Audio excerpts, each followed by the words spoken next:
Hi, everybody. DJ Yokley with you, and it is that time of the week again. We are here and blessed to be joined by the handball coach of the Sebring Trojans, Matt Seidel. Coach, how we doing?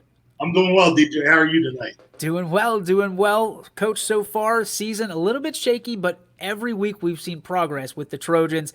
This week, a Waterloo team that things a little bit more evenly matched, a natural rivalry. Talk about that rivalry at first, and we can get into this particular week a little bit later.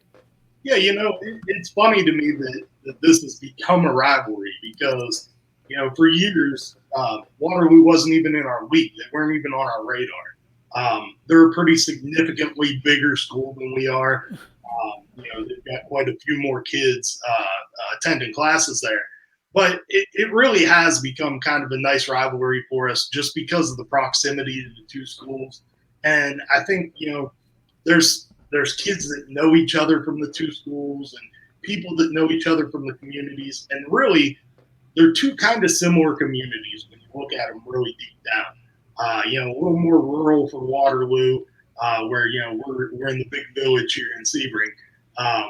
But I think the people are really kind of similar, and so it's always fun to get together with them and fun to get together with Coach DeVise and see them. It was cool to do it at Marlington on the turf last year, and we're looking forward to having them into our place this year on Military Appreciation Night. Talk about Coach DeVise. You guys have a great relationship both on and off the field. What is it like to be a coach in that fraternity, like we talked about off the air, and have a guy like Coach DeVise in your corner? Yeah, Mike's a guy that he's been around for a long time in coaching. He's kind of seen it all. He's kind of, he's been through all of it. We kind of had ties to each other because, he was at Marlington for a while and Coach Springer was a Marlington guy. And so I kind of got to know Mike through Scott. And, to just see the way that he's trying to build his program, it's a lot the same way I'm trying to build my program. Um, and I think that, we fight some of the same battles. And so it's nice to be able to have a guy that you can kind of bend the ear of and say, hey, how are you handling something like this? And, am I doing this the right way? And just get good intel and even share a few laughs together outside of football. Week 4, it is a trophy game. It's a rivalry trophy game. When you think about that, there's a different atmosphere, both in the locker room, on the bus, during the week, during practice. I mean, to talk about that, how exciting it is to have something to fight for that's more than just something in a win and column. Yeah, anytime that you can give the kids a little bit of extra motivation, we've really felt it this week in practice. You can see the guys are going a little bit harder. The guys are talking about it. And, we're really lucky to have been able to have partnered up with the National Guard for this trophy last year. And, I think for us, we've tried to make that even more important because of the fact that it is the National Guard. And, we're very proud of our military and we're big on supporting our military. And we've got a lot of guys that have come through the Sebring program that are either currently serving or are veterans of foreign wars or have played some role in the military, including the National Guard. And we're extremely proud of those guys. So this game has a little bit more meaning for us always. Well, and it's also a game where you get some new unis to try out. Not necessarily the purple and gold this week, but had an interview with Dylan Johnson. He's showing off his camo uniform and basically said, you're going to have to pry this one off of me before I give it back. How cool is that for the kids? And as a coach, I mean, is there anything that you and the coaching staff are going to do special for this game, in representing our country or the flag or anything like that? Yeah, the boys were asking about carrying American flags out, and I know they're all really jacked up about the jerseys, and they are really cool jerseys. They're sweet. The camo with the Ohio on the front, and the National Guard on the back. There's just something about that, and we talked to them a little bit today about, hey, when you're wearing that jersey, when you're representing those that have served in our military and those that have served in our National Guard, you're carrying the weight of those guys on you. And there's a lot of people in our community that are veterans, and they're standing outside of the fences because they can't get into the game. They're stacked up, a couple deep outside around the fence, because they're pulling for you and they've got your back. So this is your opportunity to show your support, show your love, for the things that they've done for you to be able to be a high school student playing the game of football and just really enjoying, the freedoms that we enjoy every day. Come on, coach. Come on, coach. I got goosebumps just sitting here. I'm ready to strap up again. When you think about this season, it's been a crazy season off and on, and you guys made headlines along with Matthews earlier this week about the decision to opt out of the playoffs. There's a lot of people, including people at YSN, that have discussed this thoroughly, up and down. There's a lot of opinions. You had to live it. You and your boys had to live it. Talk to me about what kind of discussions went on internally, if you would, and kind of the outcome of who came up with it and how it was positioned. Because you guys, I think you did an excellent job of being able to put it out to the media as you did with us. So I'm glad we've got an opportunity to talk about it, DJ, and I appreciate the platform to do so. I got approached over the weekend by my athletic director, and he had been reached out to by Matthew's athletic director. And they put the question to us, would you be interested in potentially opting out of the tournament? And I call it a tournament because it's not truly a playoff. You don't have to earn your way into it this year. So I've been referring to it as a tournament. And when they put that to us, I told my athletic director that ultimately it wasn't my decision. Because as much as I'm the head coach and I'm the face of the program right now for, better or worse, and I'd like to put a little better face on the program, it's the kids' program. I just happen to be the trustee of the program right now. And so I wanted to make sure that we had a discussion with our seniors and really with all of our players. And I'm really proud of my seniors because they wanted to include the underclassmen in the conversation. And so on Monday, we sat down as a group, the coaches and the players, and we said, hey, let's talk about this proposal that's on the table, and let's talk about where we're at as a program, and let's have an honest conversation with each other. And I was really proud of the way that the kids kind of took it so seriously. As a coach, you're always worried about, hey, we've got to take it 1 week at a time, one game at a time, one moment at a time. But there have been unique challenges this year, and this was just another one in that list of challenges that have come out this year. And they sat down and they talked about it, and they had a real honest conversation about where we are as a program, where we need to be as a program, and where we're going in the future of this program. And what they ultimately came up with was they think that the better scenario for our program right now is to guarantee ourselves a game against Matthews, who's in a similar situation that we are, and a game against Southington, who is in a similar situation that we are, and an opportunity to have two really competitive games. I think I mentioned to you when we were getting ready to come on the air, we're not afraid to play anybody. My 23 guys, I'd be happy to put them on the field with anybody out there. And we're going to fight, and we're going to do our jobs, and we're going to, battle until the very last whistle. But being realistic about where we are as a program right now and setting ourselves up for the kind of future that we want to have as a football program was really important, not only to our coaching staff, but to our kids. And so I couldn't be more proud of the decision that they came to. As a competitive guy, obviously always want to get out there on the field. I had mentioned to you before that, our goal, and we won't stop saying it, our goal is to make the playoffs at Sebring for the first time in school history. We want one of these teams in the very near future to go into the Hall of Fame together as a group, as the first team that's ever done it. But we also don't want things handed to us.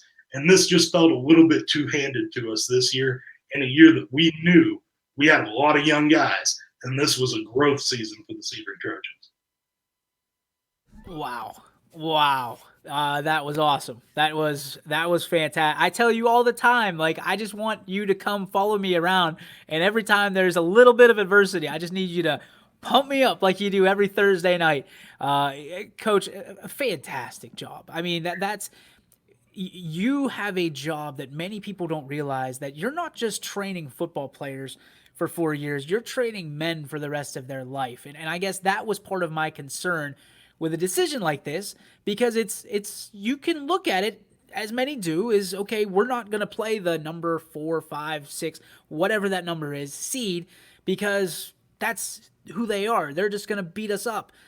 But for you to come out and say, we're not afraid of them, we're looking to the future of our program as opposed to instant gratification, so to speak, because I got to say this, and I'll stand by it. I think you're one of those programs that people could look to, point to, on a night in in fall of 2020 and go, do you remember when the Sebring Trojans beat this team? And you can instantly create a program booster. But you're looking for the future of your program. You're looking for the foundational. And as you always say, brick by brick, the same way we do it here at YSN. And I could not respect that anymore. So people know that we're friends off of the air. They know that all this stuff. So when I was catching heat for supposedly pushing you guys under the bus, I'm like, no. I know Matt. I know what Matt would do if it was his choice. He was suiting up. He was doing that. But as you grow, you are responsible, like you said, for 23 young men and the coaching staff, and I think you're doing a fantastic job. I appreciate it a lot, DJ, and I will tell you, it wasn't an easy decision at all. And I think that was one of the kind of silver linings to this entire process in making this decision is we got a real opportunity to talk to the kids about how there are going to be decisions in your life, and they're not going to be easy choices. And to be able to have a conversation like that with 23 young people is just an opportunity that you can't pass up. And so it was a blessing in disguise. I still feel that way. And I think, ultimately at the end of the day, they learned a lesson through this whole thing. And that's that, there are tough choices in life. And sometimes the answer isn't always clear. And you got to do what you feel is the best thing that you can do for yourself and for your buddies. And put your head down and deal with the consequences of making that decision. I'm excited, not only for the extra weeks of football that you're going to be playing, but I'm also excited for when we finally get to say, because of those computer points, because of what you did in the season, that Sebring is going to the playoffs, and you're damn sure we're going to be there with you guys. So we'll celebrating together. You're dang right we will. That'll be YSN on the road, a pop-up power hour, and I'm not sure you and I will make it through sober. So we'll try the best we can. That's right. So we talk about some of the foundational blocks that you've done and you've implemented on the field. We talked a little bit off the air about some of the things that you've done off the field to essentially give your guys a little bit more team camaraderie, whether it be in the locker room or the weight room and stuff like that. Can you tell people some of the special things that are happening in Trojan country? Yeah, so I'm like most football coaches. I'm a football junkie, and I can't get enough. So whether it's watching games on TV, and I've got the Brownies on over here right now. Or if it's, jumping on YouTube and watching videos about, different things that different programs are doing. I've always thought about high school football in terms of how can we make this feel more like college programs? And one of the things that I keep noticing that college programs are doing is, they've got these situation rooms. They've got these things that they can go to that are a little bit away from football, that allows guys to just kind of hang out, be teammates. And it's even more important at the college level because, those guys, the guys at Ohio State, the guys at Penn State, Alabama, LSU, wherever, they're rock stars on campus. And, they need a place where they can go and just kind of get away from everything else and spend time together as teammates. So what we've tried to do is mimic that a little bit here at Sebring. And, we were lucky enough, we've got an alumnus that he's a barber in town. And he offered our guys, hey, free Thursday haircuts. And so, we went out and got a chair and put it in the locker room and kind of made it have a little bit of a barbershop feel. And, it's something that we're looking forward to maybe being able to take to the next level, next year when we're able to get back into the locker rooms, hopefully again. And then, we've got flat screen TVs in our locker room where, we've got some couches down there that guys can just kind of come in, and it's connected right to where our weight room is. and they can come in and just kind of enjoy hanging out with each other and build some of that camaraderie off the field.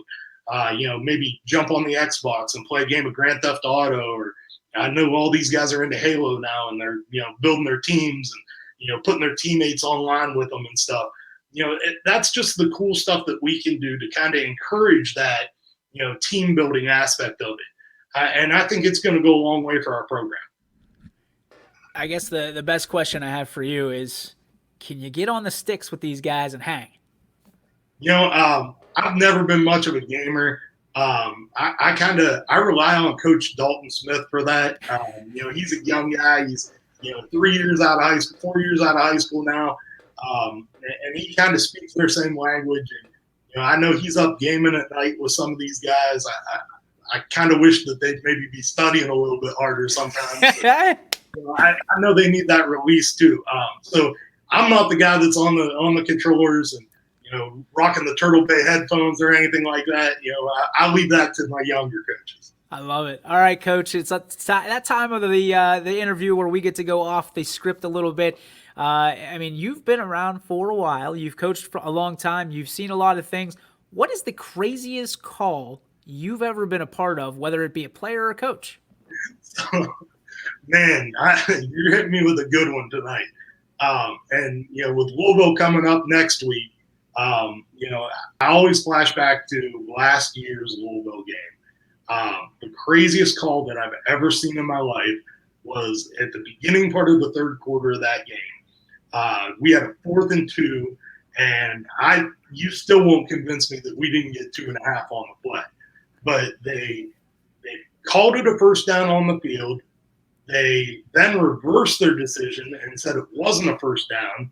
And then they brought the chains out and measured it and said it wasn't a first down. And then they took the chains back and realized that the clip had moved. So they negated the measurement altogether. And then they huddled for about 8 minutes on the field, real time 8 minutes on the field, and still came back and said you didn't get the first down.